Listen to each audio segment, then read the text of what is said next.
వచ్చేయండి. ఈరోజు మరొక హెల్తీ దోస అండి. ఇంకా ఇదొచ్చేసి ఇప్పుడు చిరుధాన్యాల దోసలు తినాలని చెప్తున్నారు కాబట్టి, ఈరోజు మరొక దోస.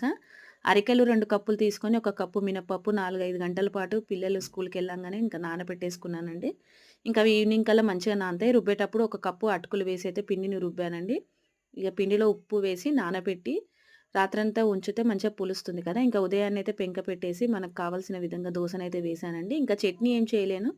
ఇంకా క్యారెటు, పచ్చిమిరపకాయలు, కొత్తిమీర, పుదీనా, ఇంకా కీరా ఉంటే కూడా అవన్నీ మంచిగా సన్నగా తరుముకున్నానండి. ఇంకా దోస మీద వేసి అయితే ఇలా మా పిల్లలకి నెయ్యి వేసి అయితే కాల్చిచ్చానండి. మరొక్కసారి ఏం చేశానంటే ఇంకా కారం పొడి ఉండే అనమాట వెల్లుల్లి కారం. ఇంకా అదైతే వేసి వెజిటబుల్స్ ఏసి అయితే మంచిగా కాల్చి ఇచ్చాను. సో, ఎవరికి ఎలా నచ్చితే అలా అయితే దోసనైతే వేసి ఇచ్చాననమాట. ఎలాగైతే ఏంటంటే మన పిల్లలు హెల్తీగా ఉండాలి, మనం హెల్తీగా ఉండాలంటే ఇలాంటి దోసలైతే తప్పకుండా తినాలండి.